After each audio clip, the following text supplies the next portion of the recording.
안녕하십니까. 내과 전문의 한인권입니다. 오늘은요, 이걸 병이라고 얘기해야 될지, 그냥 생활 패턴의 변형이라고 얘기해야 될지, 그런 것들이죠. 그 비만입니다.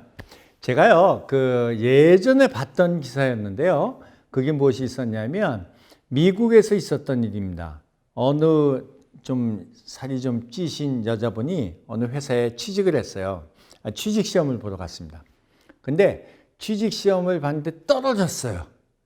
그래가지고 그냥 마음 아파하는데 제가 아무래도 억울해 죽겠거든요. 그래서 이 심사위원한테 물어봤어요. 아니 내가 왜 떨어졌냐?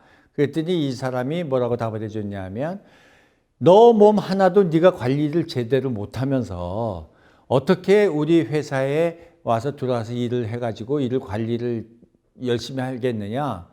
그렇게 우리가 평가를 할 수가 없어서 너가 너 몸 관리부터 잘 하고 그 다음에 이제 시험 보는 게 좋겠다 하고 그래서 이제 이 실패한 이유를 이제 설명해 줬죠.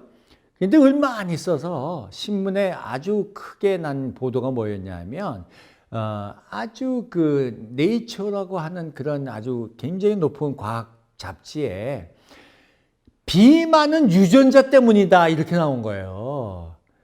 그래서 지금도 이제 비만 유전자에 대해서 논란이 아직 많이 있지만 이 기사를 가지고 이 여자가 다시 회사를 찾아가서 내가 관리를 했지만 안 되는 게 유전자 때문이지 나 때문이 아니다.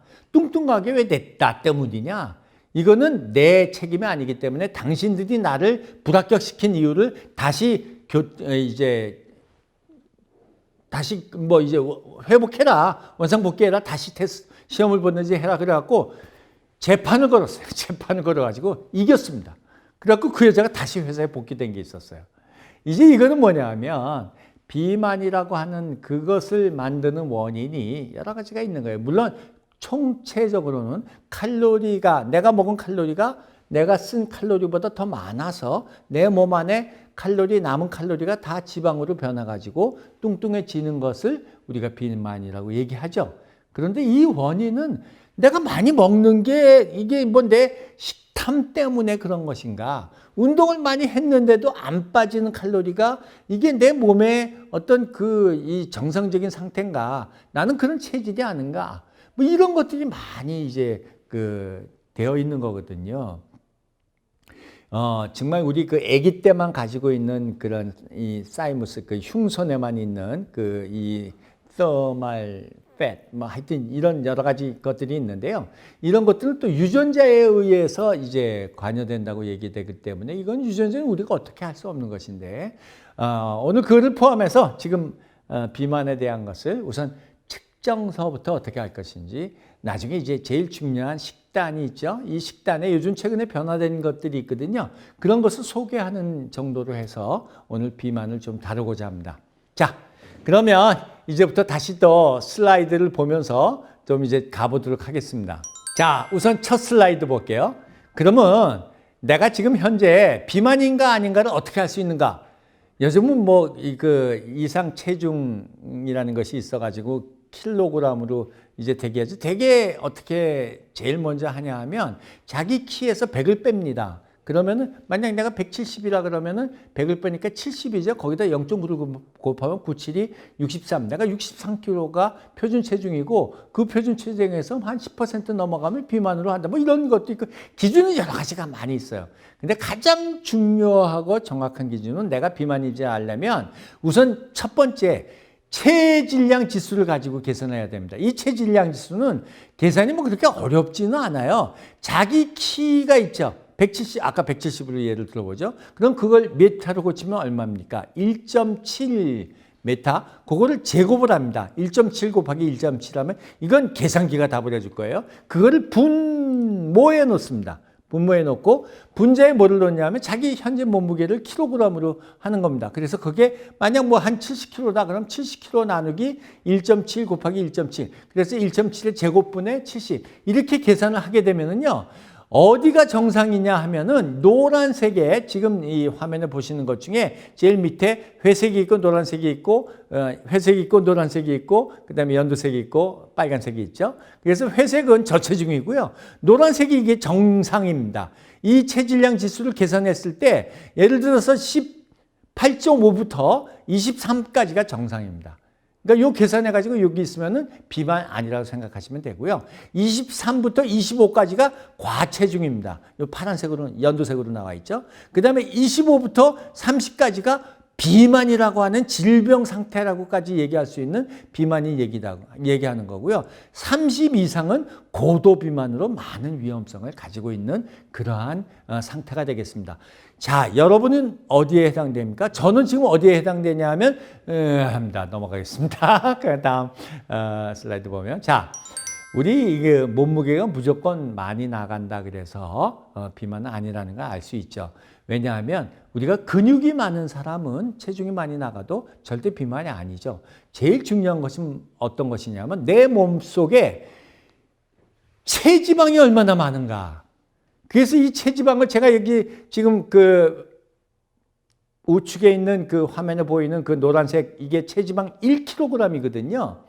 이 어느 정도인지 아세요? 여러분들 대개 이제 성인 주먹이 한 2배 내지 3배 되거든요.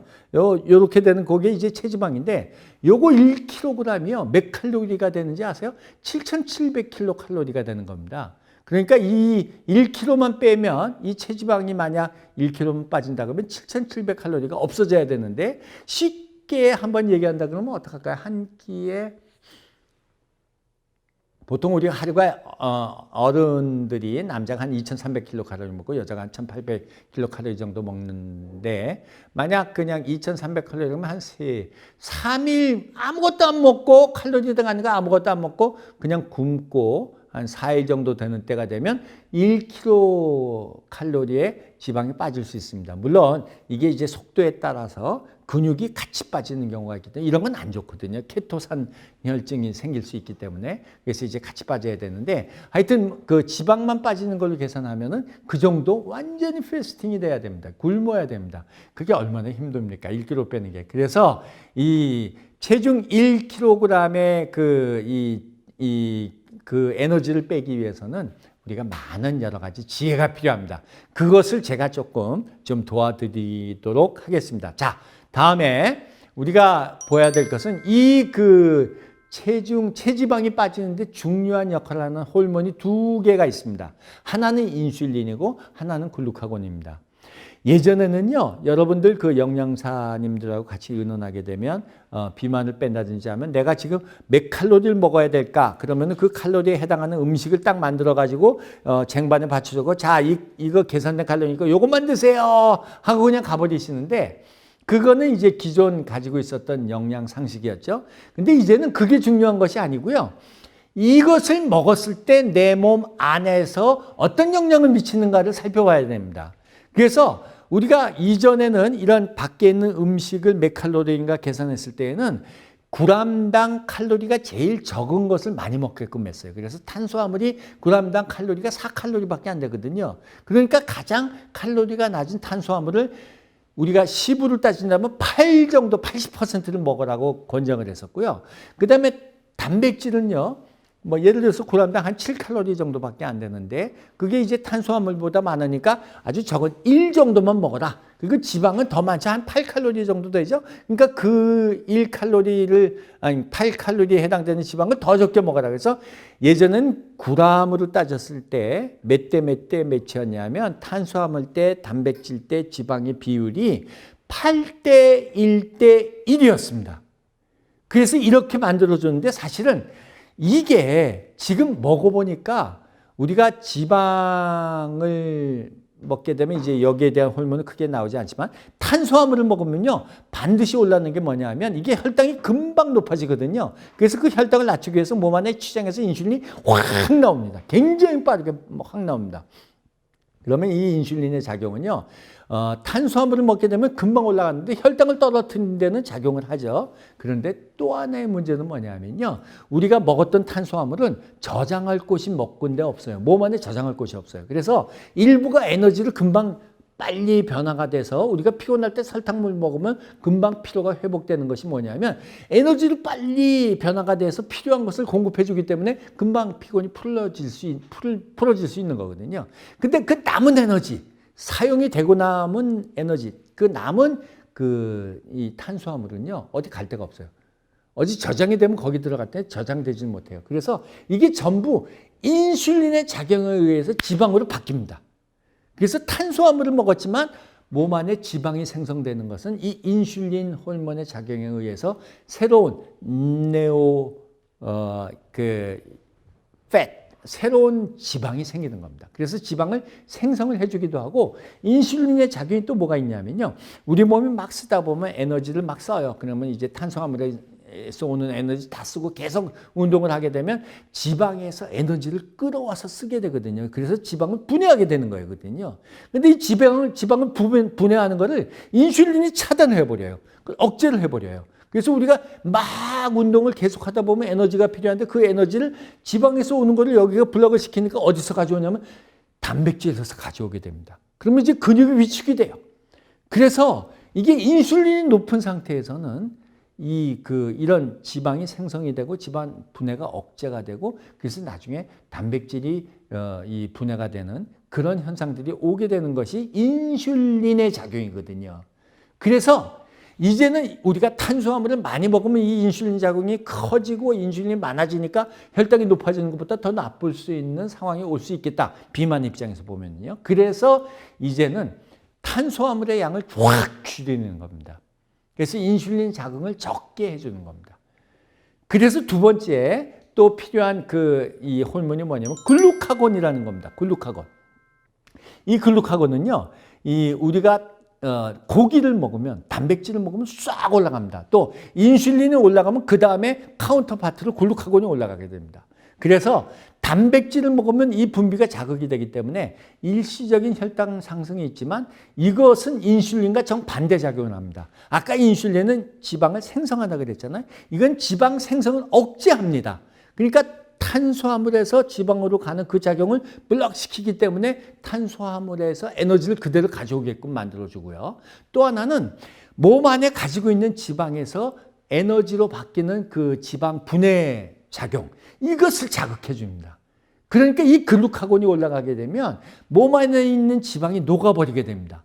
그러니까 우리가 고기를 먹게 되면 이전에는 거기에 이제 기름이 많이 낀다 기름도 잘라내고 막 그랬지만 기름은 기름대로 그대로 지방으로 그대로 저장이 되거든요. 그러니까 그게 다시 에너지로 바뀔 수가 있어요. 그래서 탄수화물을 8 먹던 것을 이제는 4로 줄이고 단백질 1 먹던 거를 3으로 늘리고 지방을 1 먹던 거를 3으로 늘리는 8대 1대 1에서 4대 3대 3으로 변하는 새로운 이 음식의 파라다임이 형성이 된 겁니다. 그래서 우리가 이제는 영양학을 살펴볼 때 만들어진 음식에서 이게 몇 칼로리가 되고 이걸 먹으면 몇 칼로리가 돼서 내가 비만이 되겠다 안 되겠다 이렇게 계산하는 것이 아니고 이것을 먹었을 때 내 몸에서 어떤 반응을 하는가 어떤 자극이 되는가 글루카곤이 올라가는가 인슐린이 올라가는가 이런 것 등을 따져가지고 이것을 새롭게 식단을 만든 것이 그게 하버드 다이어트입니다. 이게 닥터 시어스가 얘기했다고 해서 그 사람은 G-O-N, 존 다이어트, 어떤 존, 구획이 있다는 거죠. 그래서 탄수화물이 4, 단백질이 3, 지방이 3이라고 하는 그런 존을 만들어가지고 요 속에 들어가는 식단을 하게 되면 가장 균형적인 식단을 할 수가 있고 우리 몸한테 비만을 일으키지 않고 계속 칼로리 섭취를 억제할 수 있는 그런 것이 나올 수 있다고 얘기하고 있는 것입니다. 그래서 지금은 이제 비만이라 할지라도 이 식사 조절이 굉장히 중요하기 때문에 제가 지금 기존 다이어트하고 얼마나 그 차이가 있는가. 자, 우선 지방의 입장에서 보면 어떻게 되는지 한번 그림을 한번 다시 보겠습니다. 다음 거를 보게 되면 자, 이거 보세요. 제가 지금 설명한 거를 그냥 그림으로 그린 거예요. 자, 이 1kg이 되는 이 지방, 체지방을 줄이기 위해서는 글루카곤이 높아져야 됩니다. 그러려면 단백질이 많이 섭취가 돼야 됩니다. 그 다음에 이 1kg의 지방이 더 많이 안 생기게 하려면 탄수화물을 억제해야 됩니다. 그러면 인슐린이 올라가는 거를 이제 좀 줄여야 되는 거죠. 그래서 지방을 더 많이 만드는 거는 탄수화물이 많이 먹게 되면 지방이 더 많이 생기는 거고, 단백질을 많이 먹게 되면 이 지방이 더 떨어질 수 있는 그런 상황들이 만들어지는 겁니다. 이걸 이제 그림으로 나타내 준 것이고요. 자, 다음에 한번 또 보시게 되면은요. 그래서 기존 다이어트하고 하버드 다이어트하고 어떤 차이가 있는가? 이거 참 잘 안 보이시죠? 제가 지금 참 슬라이드를 잘못 만들었는데, 이건 제가 직접 타이핑을 쳤는데 이 폰트와 이걸 잘못 만들었어요. 근데 이제 대충 설명을 들으시죠. 우선 기존 다이어트는요, 탄수화물이 8이었어요. 그 다음에 단백질이 1, 지방이 1이었어요. 그리고 하버드 다이어트는 탄수화물이 4, 단백질이 3, 그 다음에 지방이 3이었죠. 그래서 이런 비율이 g당 질량으로 비교할 때 다른 거예요. 그래서 식사 후에 주로 나타나는 그 호르몬은 말씀드렸듯이 기존 다이어트는 인슐린, 하버드 다이어트는 글루카곤이에요. 그렇기 때문에 그 뒤에 나오는 뭐 아라키도닉 애시드라든지 PG라든지 뭐 좋은 거 나쁜 거 프로스타글란딘 뭐 이런 것들이 있는데, 이런 거 다 여러분들 다 아시면 제가 무슨 뭐가 있겠어요. 그래서 이건 자세히 말씀 안 드리고, 그러나 체지방에 대한 효과가 어떻게 되느냐? 기존 다이어트는 체지방이 더 많이 쌓입니다. 그러니까 내가 기름기를 안 먹어도 내 배 안 속에 기름이 쌓이게 되는 게, 탄수화물 많이 먹게 되면 쌓이게 되는 거예요. 그런데 고기를 먹었을 때에는 오히려 지방이 분해가 돼서 체지방이 안 쌓입니다. 이런 효과가 있다는 것 알아두시고요. 그 이후에 생성되는 그 여러 가지 프로스타글랜딘의 작용에 따라서 뭐 혈소판 집합이 억제된다, 자극된다, 혈관이 수축된다, 확장된다, 이런 뭐 자세한 것 설명하려면 뭐 1시간 가지고도 모자르고요. 중요한 것은요, 기존의 다이어트를 했을 경우에는 식곤증이 와요. 배고파요. 왜냐하면 탄수화물이 이 뇌에다 그 센터에다 자극을 해가지고 배고픈 센터를 자극합니다. 그러니까 우리가 밥을 2그릇 먹는다고 배고픈 게 금방 해소되지만 금방 또 배고파지는 게 뭔지 아세요? 식곤증이 오는 겁니다. 이 탄수화물이 뇌에 가서 또 배고픈 센터를 자극을 해요. 그런데 이게 특히 지방이 그런 작용을 하는데요. 이 지방이 뇌에 있는 만족센터를 자극해가지고 야, 이제 그만 먹어라. 우리 여러분들 그 돼지고기 먹을 때 보면요, 소고기 같은 경우 좀 덜하기도 하지만 한 2인분, 3인분 많이 먹는 사람 그런데 돼지고기는 1인분, 2인분밖에 못 먹어요. 그러니까 뭐 가격적으로도 싸지만 뭐 돈이 조금 적을 때는 이 만족센터를 자극하는 돼지 기름을 많이 먹게 돼서 그냥 돼지고기 먹으면 돼요. 그래서 배고픔이라든지 식곤증이 이제 없게 됩니다. 그래서 요요 현상도 이 기존 다이어트에서는 상당히 강하게, 이거를 안 하게 되면 다시 금방 체중이 지방으로 바뀌기 때문에 요요 현상이 심한데, 하버드 다이어트는 점차적으로 칼로리를 줄이는데 배고프지 않기 때문에 습관이 들여져 가지고 요요 현상이 거의 없게 됩니다. 그래서 이런 비만을 치료하는 식단에 하버드 다이어트 같은 것들이 훨씬 도움된다는 것은 이제 말씀을 드리고요. 자, 우리 식사요법을 할 때요. 자, 우리가 7,700칼로리 뭐 몇 번 만속되는 거죠. 자, 이것을요, 없애기 위해서 어떻게 해야 되는지 아세요? 24시간 동안 쉬지 않고 8km를 달려야 돼요. 줄넘기는 8시간 이상을 해야 돼요. 이거 할 수 있겠어요?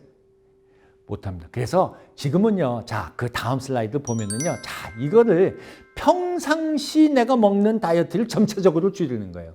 그래서 8대1대1의 그런 그 탄수화물 위주의 이런 식단에서 4대3대3의 하버드 다이어트를 바꾸시는데, 쉽게 말해서 이렇게 하시면 돼요. 우리 좀 오랜만에 돼지고기 먹든지 뭐 소고기 먹든지 이게 먹잖아요.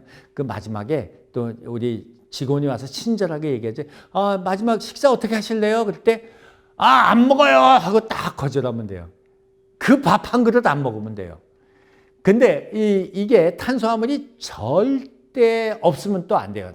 그 단백질만 먹어도 안 되게, 이게 존이라는 거거든요. 4대3대3의 비율을 지킬 수 있는 존이 필요한 건데, 이것이 뭐냐면 이 김치, 나물 이런 식물 중에서 한 20%가 탄수화물이에요. 그러니까 우리가 꼭 그 밥이라든지 뭐 감자라든지 빵이라든지 과자라든지 이런 밀가루 음식 종류의 계통을 우리가 이제 좀 피하고, 절대 안 먹으면 안 되지만 균형을 잡혀서 뭐 우리 쉽게 뭐 멸치를 먹는다든지 생선을 먹는다든지 뭐 두부를 먹는다든지 뭐 얼마나 많아요. 생선도 종류가 얼마나 많고 뭐 그 나중에는 뭐 단백질을 뭐 구할 수 없어서 못 하다니 그건 핑계죠. 뭐 조금만 얘기하면 달걀, 계란, 뭐 치즈 뭐 얼마나 많습니까? 그렇게 해서 이 식단을 조절하시기를 이제 권해드리고요. 자, 우리 운동요법이 또 들어가게 되는데 우리 10,000보씩 걷는 요즘에 하루에 10,000보 걷기 운동도 많이 하시잖아요.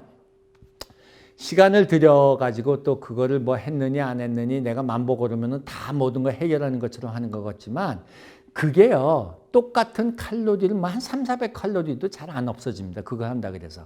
근데 10,000보도 그냥 걸으면 효과 하나도 없고요. 빨리 걸어야 돼. 빨리. 그래서 사실은 그 한 30분 이상 걷게 되면 맥박수가 한 80번에서 120번 정도로 높아져야 돼요. 운동량이 그렇게 있어져야 되는 거거든요. 근데 1시간 반 동안 90분 동안 10,000보 걷기를 하는 것과 같은 그런 그 효과를 얻으려면요. 자, 수영 30분 이상을 해야 돼요. 줄넘기 이거 30분이죠. 줄넘기 30분 이상을 해야 되고 체조 60분을 해야 됩니다. 그리고 조깅 같은 것도 우리가 50분에서 60분 해야 되고요. 그냥 가만히 서 있어서 자전거 타는 것들도 60분 이상 하셔야 됩니다. 야구 같은 거 뭐 굉장히 많이 동작을 많이 하니까 이런 것도 한 50분 정도 해야 됩니다. 그러니까 운동량과 시간에 따라서 우리 칼로리는 많이 없어지지만 대개 200, 400칼로리 그 안에 넘어가요. 그래서 우리가 운동한다고 해서 많이 칼로리를 줄이는 것처럼 생각하지만 먹는 것을 3분의 1로 줄이면 이거는 훨씬 더 큰 효과가 있다는 것을 말씀을 드리는 거예요. 그래서 식사 조절이 중요합니다. 근데 우리가 4대 3대 3을 먹건 8대 1대 1을 먹건 결국 적게 먹어서 그 다음에 간식을 안 하고 계속 지내야 되는 것이 중요한데 그런 것을 잘 유지하려면 하버드 다이어트와 같이 4대 3대 3의 비율로 식단을 짜려서 먹는 것이 훨씬 요요 현상이 없고 헝거센스 배고픔이 없기 때문에 훨씬 이겨낼 수 있는 힘이 많다는 것을 말씀을 드립니다. 이것을 하루 이틀 일주일만 하는 것이 아니라 최소한 3개월 정도를 지속을 하시면 아주 효과를 올릴 수가 있고 그다음에 계속 그다음에 지속적으로 유지하기가 아주 쉬워집니다. 저도 지금 사실은 한 9kg 정도 빼고 나서 계속 유지하다가 또 언제 또 한 4kg 또 줄이고 또 유지하다가 계속 그렇게 해서 지금 저의 건강 상태는 아직도 조금은 비만이긴 하지만 그렇게 이제 건강을 유지하고 있습니다. 오늘 그 비만에 대해서 여러분과 같이 생각을 좀 했었는데요. 이 비만은 앞에 제가 설명한 드린 적이 있었는데요. 동맥경화증을 예방하는 데 굉장히 중요한 요소가 됩니다. 그리고 만성적으로 다른 질환들을 예방할 수 있는 아주 중요한 뭐 대사증후군 같은 것들은 이제 뭐 훨씬 우리가 좋아지게 되죠. 하다 보면 콜레스테롤도 떨어뜨릴 수 있고 뭐 지방 포화지방산, 트리글리세라이드, 3차 지방산 같은 것도 떨어뜨릴 수가 있고 여러 가지 혈류 상태도 좋아지게 할 수 있고 이런 것들이 많이 있기 때문에 그런 식사와 운동에 병합된 그런 치료법들이 이제 중요합니다. 그런데 이 시간에 제가 마지막 소개하고 싶은 것이 하나가 있습니다. 이렇게 해도 안 된다 하는 분은 저한테 오십시오.